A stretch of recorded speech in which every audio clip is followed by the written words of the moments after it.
this will all work. Hello Facebook, hello YouTube. Thank you for joining me. If you're joining me live, thank you for joining me on a Friday for a change. I was down on the Isle of Wight yesterday with my good friend Kim, celebrating the life of her mother, who was a good friend of mine who sadly died last week. So it was a very special and emotional day. So sending everybody on the Isle of Wight lots of love for today. And talking about stress and emotion actually kind of links to what we're going to be talking about today, because we're going to be talking about the gut-brain axis, and in particular how our good gut bugs can benefit our brain and help us to be more resilient to stress. So hi there, nice to see you. Thanks for all your kind comments here. So Eve Kalinik from Bimuno is going to be with us in just a moment. Oh, Kate, you've got your new copy of the Earle Wellbeing magazine, have you? Hi, Eve. Hello. Very nice to have you with me. Let me just make sure I've turned you up to the max. I'm so looking forward to this conversation because... Well, me too. It's so important, isn't it? And we don't make that connection so often between what's going on in the gut and what's going on up here. We think that everything is in our head and it's all controlled, you know, maybe with a few nutrients and whatever. But tell us about this gut-brain axis. You know, how real is it? Yeah, sure. So just for people, obviously, that your followers probably don't know who this person is on your channel. I'm a nutritional therapist, but I'm also an author. I've written 2 books on the subject of gut health. In fact, my first one came out around the same time yours did. Fantastic. So I am like a confessed gut enthusiast like you are. A gut guru. I love it. I've been banging on about, probiotics, prebiotics, of which I know you mentioned we're going to talk about for quite some time. But actually, my last book was called Happy Gut, Happy Mind. So it was all about that gut-brain connection because, as you know, the research into that area is, even in the last 10 years has just been escalating so much more, and we're getting to understand just how much of an influence our gut has over our brain health. But I guess, taking that aside for a second, there are lots of clients that I see, and I'm sure many of your followers watching that are, suffer with things like IBS, and we know that one of the biggest triggers of IBS is stress, is psychological stress, and even IBS aside, I think we all have had that feeling, when we're doing like a daunting presentation or going on a date, I don't know, and we get that kind of butterflies in the tummy feeling. So inherently we've all experienced that, but it's interesting how we don't often even sort of correlate how those two things interplay in a way. But are we saying then that if we look after our gut bugs better, that we will experience fewer symptoms of anxiety and stress and worry and all those things that are going on in our heads?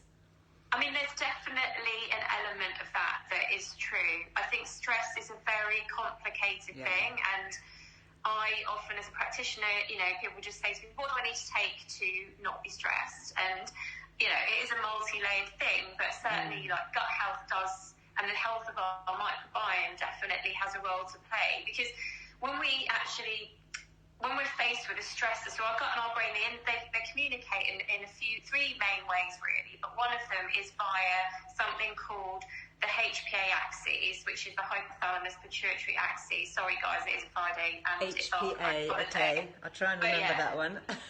HPA axis, and what happens is that basically the hypothalamus in our brain joins the endocrine system, which is our hormonal system, with the nervous system. And when we experience a stressor, be it a shitty email, or stress getting the kids ready in the morning, or actually surviving as our ancestors did, running away from the proverbial lion, we still exhibit this stress response, which is where the hypothalamus basically sends signals to our adrenal glands, and that outputs hormones like cortisol and noradrenaline.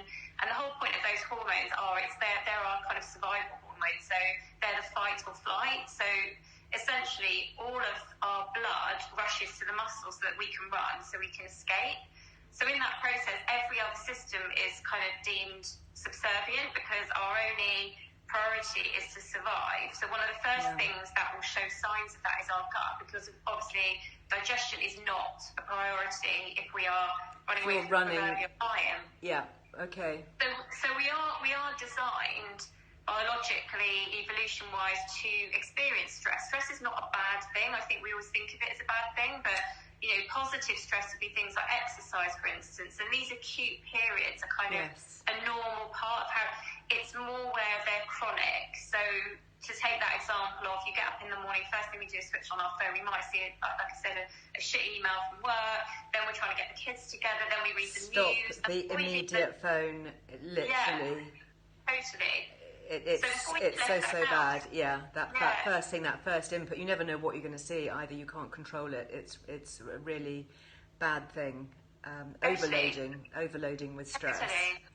So even before we get to work, we take the transport, or we're driving up, we probably maybe had like 10 to 15 micro stresses before we've even got to work. So our body's already in this fight or flight mode. And so it's that kind of chronic stress that has the debilitating effect, because those hormones, the cortisol and the noradrenaline, particularly cortisol, when we're producing a lot of that chronically, it can impact on the gut in two main ways. And one is it will shift the composition of the bugs in our gut. So we have less of the good bugs and more of the not so good bugs in our gut, which has other knock-on effects. Right. But also the barrier functioning of the gut. So cortisol will directly impact on that barrier, which is really quite vulnerable as it is. Yes. So it's that chronic stress that can then impact on the barrier functioning of the gut, which then drives more inflammation, and inflammation then is perceived as a body of stress. So you kind of get into this loop. So you can see how that over a period of time would impact on our gut health, but it does work the other way around. So to come back to your question of, you can do something about does having a healthy gut, so studies and research are showing now that actually the composition of the bugs in our gut will actually in some way dictate the way that we respond to stress. So we might have a more balanced or less balanced, which is very empowering, isn't it? Because when you think about it, we don't have control over very many things in our lives. We may not be able to control the external stressors, the quality of the air that we breathe, work pressures or whatever. But what we choose to eat and what we choose to feed our gut bugs with actually is something that we can control. For sure. And I just picked up a comment there actually on Instagram, somebody saying that when they have lots of sugar, their anxiety and stress levels go up.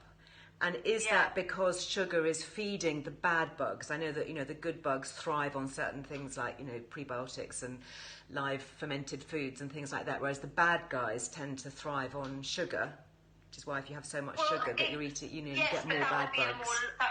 That would be a more longer term reaction to that if somebody was consuming those for a long time. But just in the instance, it's where you're taking in high refined carbohydrates, and that is then spiking insulin and cortisol, that stress hormone, work alongside each other. Okay. So you'll often find also after you've had a high insulin spike, it will be followed by quite a low crashing effect, of which cortisol then is stimulated to kind of compensate for that. So that's why you often have that low, a carb coma after you've had a lot of high refined carbohydrates. So it's probably more to do with the that immediate, the insulin reaction. Okay, interesting.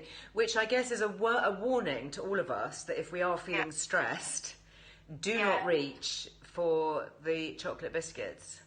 Which is what we all do. So we're stressed, so we reach for chocolate biscuits. Comfort food, drink loads of coffee, and then to get to sleep, drink lots of alcohol, and then we're scrolling on our phones.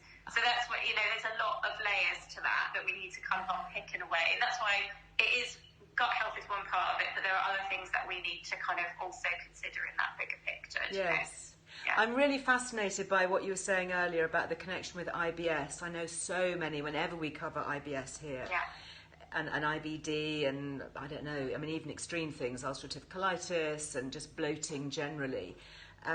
It's so fascinating that there is a connection with stress. Yeah, totally. As I said at the start, when you are producing a lot of cortisol, your digestion becomes much less of a priority, and even as far as like affecting motility through the gut. So you might find, usually people sway one of which of either way. So you might just find that everything, because like animals, right?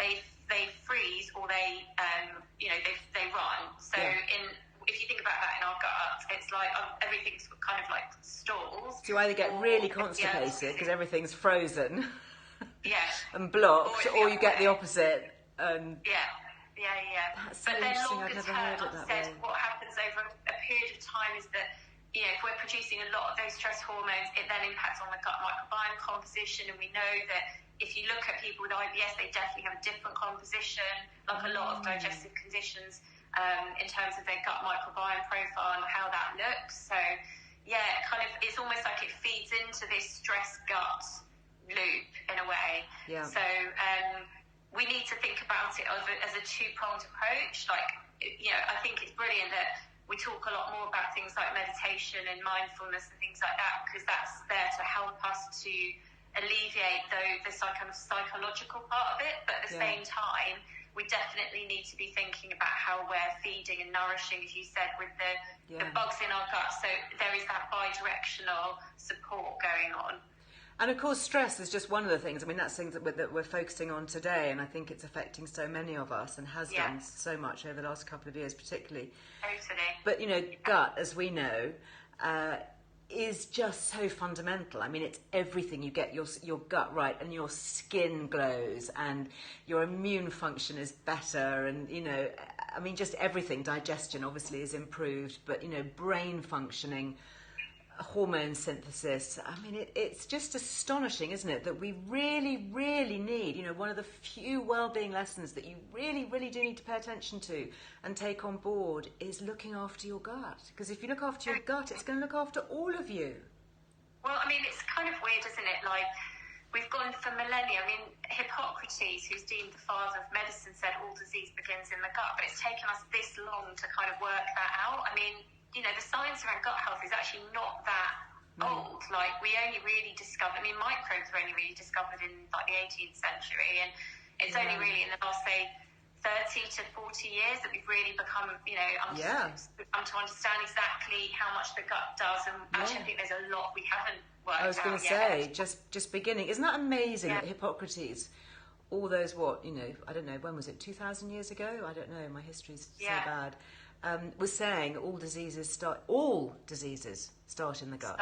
All of them. He wasn't just saying, well, some of them, it's quite important to look after your gut. He was saying, all, whether, skin, hair, brain, body, everything. Totally. And I think there's a lot Very we prophetic. do to stress. Yeah, I think there's a lot we do to stress our gut, even when it's perceivably like healthy things, because there's so many, as you know, diets and restrictive diets out there that actually end up really, in some ways, damaging our gut microbiome, really. So I'm all about having an inclusive diet, having a lot of plants in our diet, thinking about prebiotics in our diet, and obviously using targeted clinically backed supplements like by which I'm really thrilled to be working with those guys there, because it's evidence-based, proven. I absolutely right.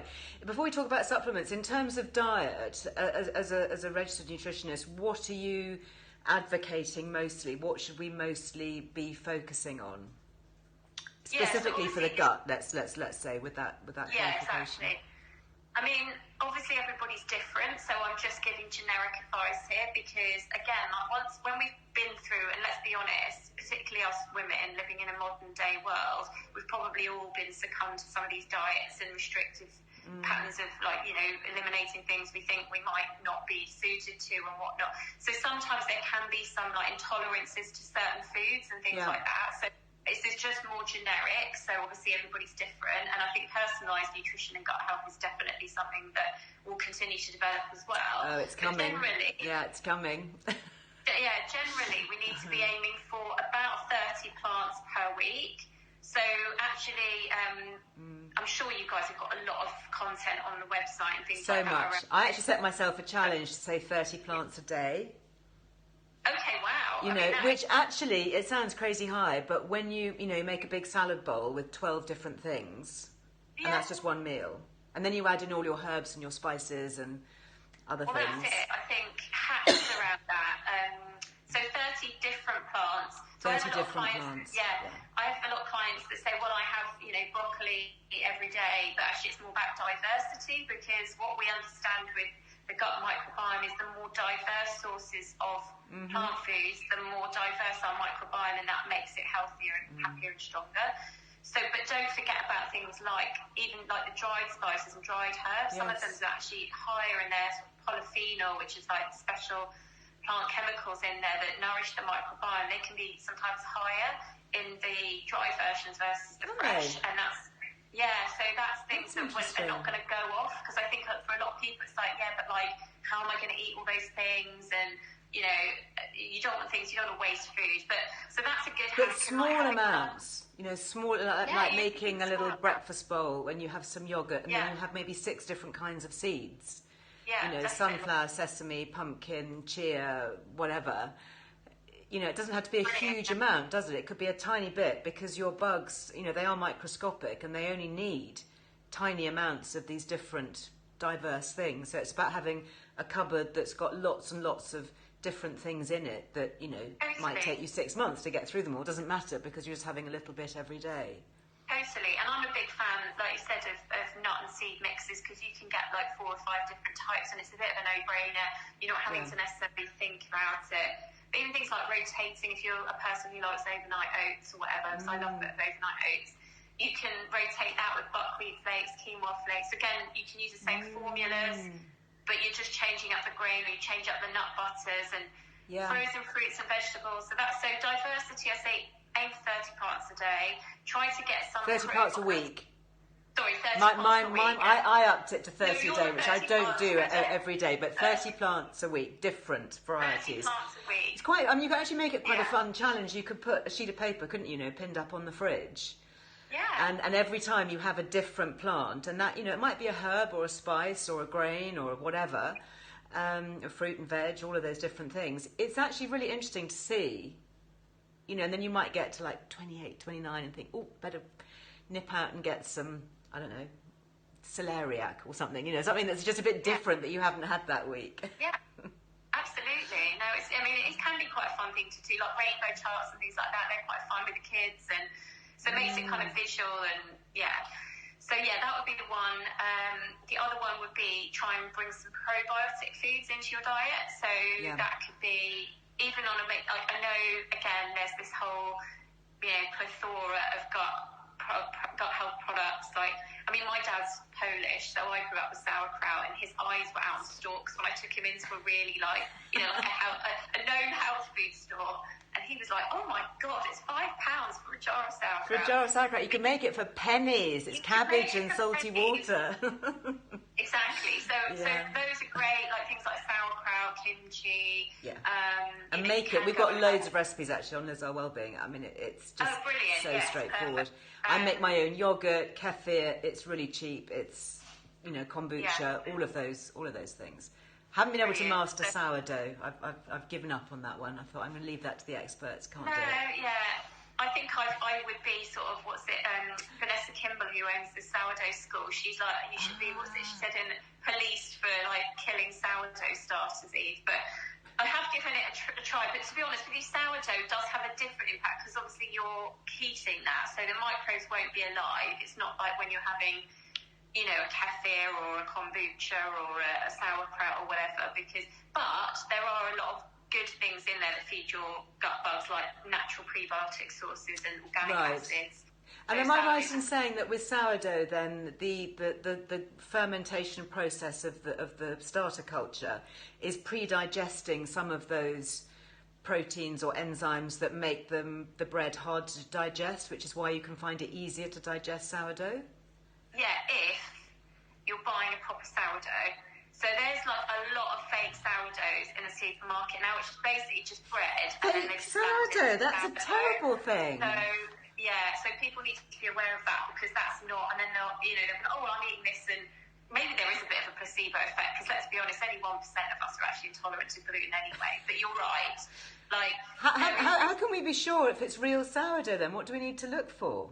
Well, just to source out a proper bakery that's just your nose is a good indicator of that. You know what I mean? I would say majority of the ones in supermarkets are not proper sourdoughs. There are a few in there, like depending on the supermarket, but most of them, to be honest, are not. So, and also it takes time actually, and as we know with food production, it's a lot of shortcuts, and actually to let your sourdough grow and mature and then bake, it's an extra, which is why it's so much more expensive.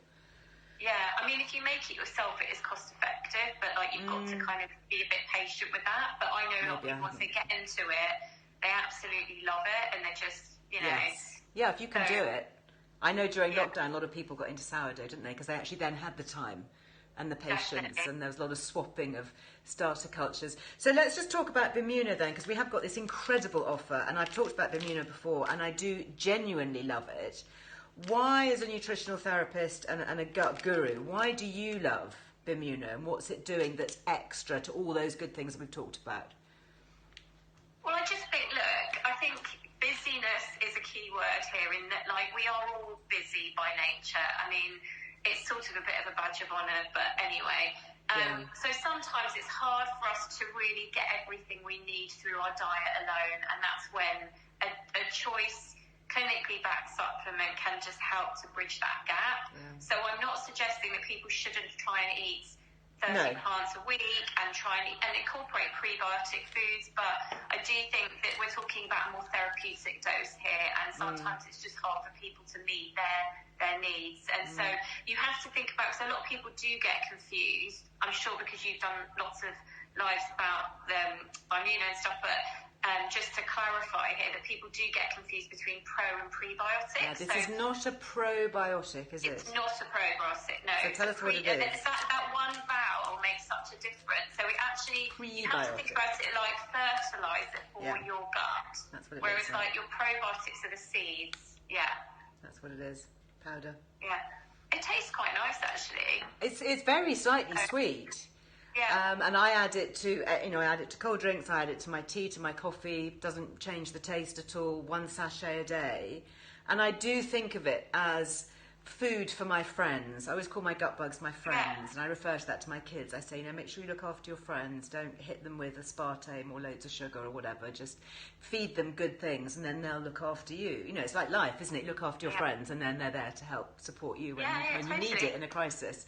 So I do feel that it's kind of friend fuel for my body, but it's very specific though, isn't it? What is it now? You can say this probably better than me. Is it oligosaccharides? Thank you. Or GOS, much better known as GOS.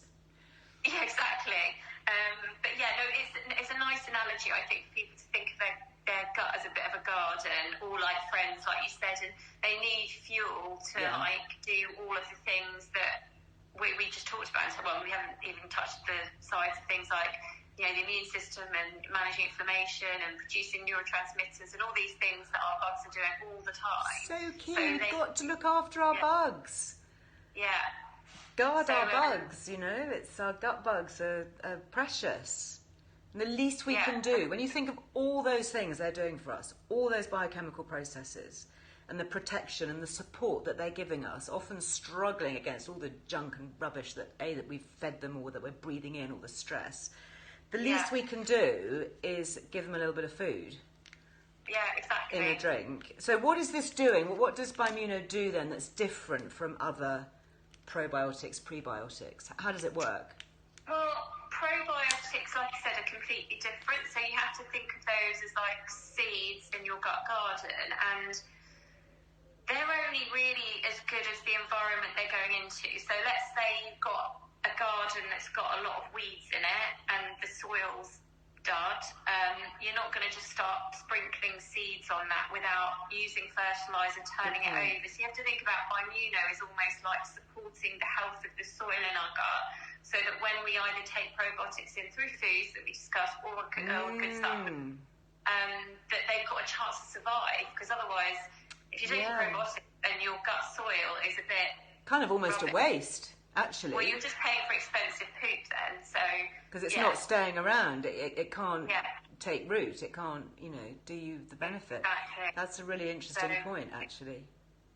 Yeah, so that's kind of what it's essentially doing in your gut. So it's feeding these galacto-oligosaccharides, if I've said that correctly. Yes. They're feeding all the beneficial forms of bacteria in the gut with the right things so they can grow and thrive, so that then we can thrive. Yeah, and to crowd out, most importantly, bugs that we don't want in there as well. So, yeah. Because there is always this dynamic battle, isn't there? The good bugs and the bad bugs. We'll never have a completely, a gut that's full of... I mean, some of the bugs as well that we consider to be, like, bad, they're only bad, or they only cause an issue for us when they're in higher amounts. So it's about maintaining that balance and the equilibrium in the gut a lot of the time. Yeah. So, yeah, that's what that, Bimmuno can help to do that, maintain that equilibrium in the gut.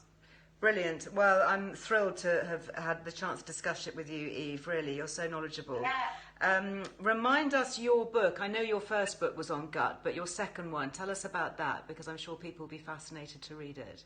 Yeah, sure. Thank you. So the first one was Be Good to Your Gut, which is kind of more of a generic look at gut health. So I talk about what our gut does and the areas that it supports. And then the second one is Happy Gut, Happy Mind, and that's more specifically focused and more relevant to our conversation today about the gut-brain connection. So I go into things like stress, sleep, which is another whole massive... Yeah, we could do a whole thing on gut and sleep, couldn't we? Maybe next time. Gut health and sleep, yeah, definitely. And again, being bi-directional. So it delves more into that, and I talk about mindfulness in there and the concept of rest and digest that we're so alien to in this modern day world. So, yeah. Fantastic.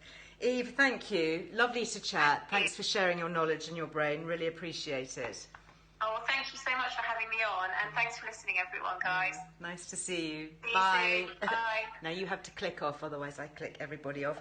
And just to say, if you are inspired to try Bimmuno, and I do genuinely have this in my supplement cupboard, and I give it to my kids, and it's going back to uni with my kids, because who knows what they're going to be eating, but at least if they get a bit of this in their coffee every morning, they'll be helped.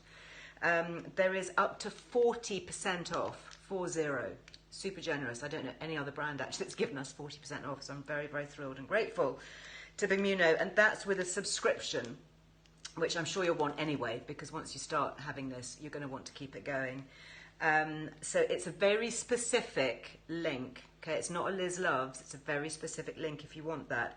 You go to bimmuno.com and it's / you've got a pencil, Liz-Earle-Wellbeing, Liz-Earle-Wellbeing, .list. Okay, so now you will find the link on the Liz Earle Wellbeing website under Liz Loves, where we've got all those links, and I will pop it in the caption, okay, when I post this up on Instagram. And obviously if you're watching on Facebook, then I know Rachel's done the link, thank you. And if you're watching it on YouTube, I'll make sure that we also have the caption for you, because I know so many of you benefit from that. I do believe that there is a lesser discount if you just want to try one. You can just use your Liz Loves, I think, on that. But obviously, if you're going to want to make the 40%, then I would highly recommend it. A couple of other things that I just wanted to say. Talking about brain health and stress, Bare Biology. I just got a new delivery of my Bare Biology ready for the start of term. Very good for brain health, and we do have a 15% off with Liz Loves, and that's barebiology.com. The other one that I do love, which I know I posted about before, and I've been drinking a lot recently because I'm about to embark on a major writing project, is Indie Mind, one of my favourite supplement drink people. Indie Mind, and again, we get 15% off if you just buy, not in conjunction with one of their offers that's already existing, but if you just want to give it a little go. Now, I have got also some news, because I thought I would come back tomorrow, and because I missed on Tuesday because of the bank holiday, and I thought I would do just a little live, maybe in the afternoon, depends how the day goes really, maybe around tea time, so you've got a cup of tea if you fancy popping it in your diary. I'll do it on Liz Earle Me, because I have just received my magazine. This is not just the cover, this is actually the real thing. And I thought I might cook up a few of the recipes. I know that so many of you have said that you love it when I'm here cooking, doing lives, so I thought I'd do that as a little weekend thing. So I hope you will join me. I hope that's been helpful today. I'll make sure that all the information is in the links. and dumbbells, okay, recommendation from my Instagram. I will pop a note on my Instagram stories as well to answer that question. Anyway, have a great rest of the day, happy weekend, and hopefully see you tomorrow. Bye-bye.